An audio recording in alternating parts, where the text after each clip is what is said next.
Hi everyone, welcome back to Alice and the Giant Bookshelf. Today I'm going to be doing the Ex Lurker Tag.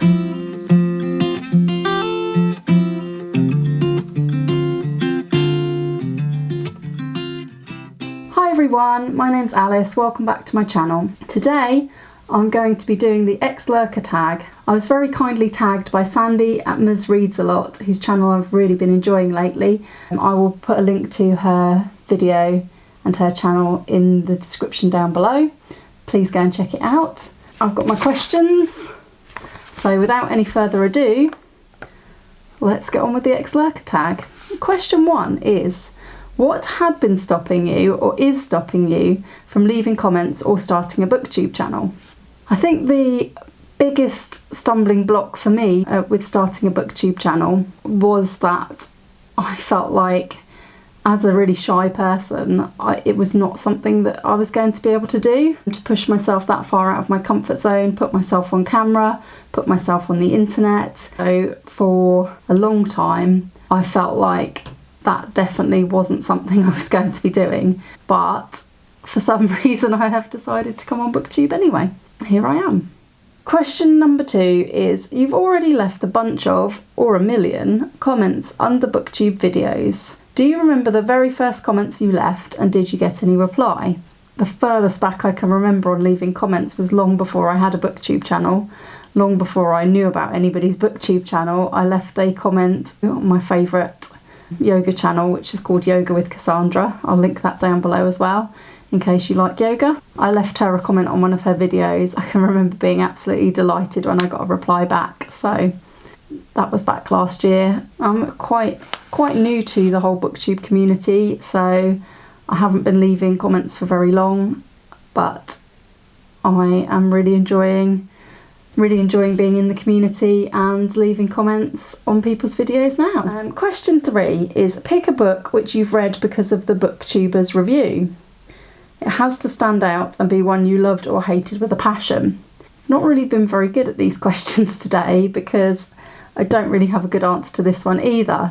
If you've watched my Booktube newbie tag, you'll know that I have over 200 books to read, and so before starting Booktube, I made a vow not to buy any books until things were in a better position with my TBR. So because of my giant TBR, I'm not buying books at the moment. Just before I started on Booktube, this is the closest I can get, I'd followed a couple of bookish recommendations from people on Twitter, and one of those was for The Silent Companions by Laura Purcell, and I downloaded that as an audiobook on the strength of a recommendation that it was really, really scary, and I just had to try it for myself.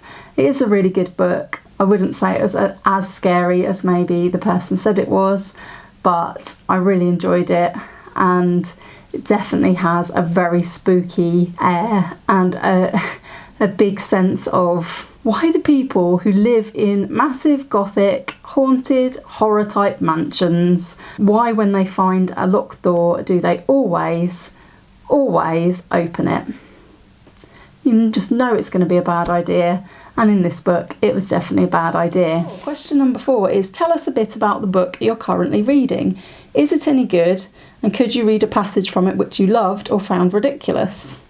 So at the moment, you'll all probably know I'm in the middle of the 1900 to 1950 readathon, so I've only been reading books this month from that time period, and at the moment I'm reading The Lost World by Arthur Conan Doyle. I am about 50 pages from the end now, and it is getting good. It's certainly a book with an interesting concept, and I am enjoying it, and I'm looking forward to finding out what happens in the end. But it did take quite a while to get going, and I felt like they were never going to actually find the Lost World. It took so long to get there. But I will read a little bit of it for you. I've chosen a part where they're just getting into a deeper, darker part of South America, looking for the Lost World, where one of the professors believes that they are going to find dinosaurs. It was indeed a wonderful place. Having reached the spot marked by a line of light green rushes, we poled our 2 canoes through them for some hundreds of yards, and eventually emerged in a placid and shallow stream, running clear and transparent over a sandy bottom.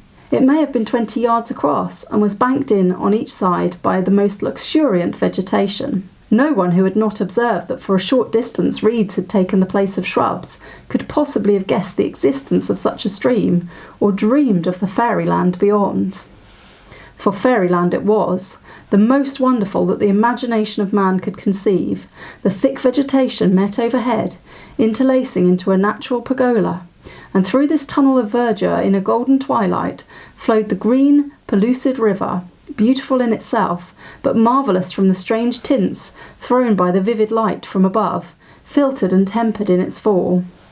Clear as crystal, motionless as a sheet of glass, green as the edge of an iceberg, it stretched in front of us under its leafy archway, every stroke of our paddles sending 1,000 ripples across its shining surface. It was a fitting avenue to a land of wonders. So that was a passage from The Lost World by Arthur Conan Doyle, and I'm enjoying reading it, hoping to probably finish it today. Question 5 was, do you keep a reading journal? And my answer to this is most definitely yes. I've kept a reading journal since 2007. I call it the Book of Books. This was the very first book of books, and since then I've had 2 more, and I'm on to the Book of Books 3 now. In my Book of Books I have my giant TBR list, which is very, very long and runs to lots of pages. I also have a record of what I've been reading. I used to keep just a list before 2007, and then after 2007 I decided to keep a book where I would write. It used to be a page on every book that I read, but now I've gone to writing sort of 2 on a page. I'll show some pages at the side there of an example of what it looks like. I now just write sort of 1 comment and the date I've read it, and I give it a little rating out of 10, as I like to do out of 10 as well as out of 5, which I do on Goodreads. And recently I also have been watching too much Booktube. This might answer question 3 as well, actually. I haven't had a book that I've read because of a Booktubers review. I have, on the strength of another Booktubers video, bought myself a bullet journal. So this is my first bullet journal. I'm gonna keep the Book of Books alongside this because so far I haven't done very much in the bullet journal. But what I really wanted to do was one particular spread that she showed in her book journal, which was, I've seen it on quite a few Booktubers channels actually, a bookshelf of all the books you've read. I'll show you a picture here again. So it's something that I've only just started, so I'll maybe keep you updated with my progress on bullet journaling. The channel that caused me to buy a book journal was ReadingwithKT.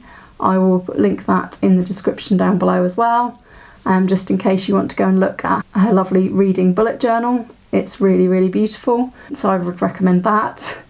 The 2 other booktubers I'd like to tag to do the Ex Lurker tag are Rae and Svea, and I've been really enjoying both their channels, watching them talk about bookish things. Please do go and check out their lovely channels, which are in the description down below. Thanks for watching my attempt at the Ex Lurker tag. Please give it a like and subscribe if you're not already. Leave me a comment down below if you have read and enjoyed or not enjoyed any of the books I've mentioned today. I hope to see you all again soon for another video all about books on Alice and the Giant Bookshelf. Bye for now.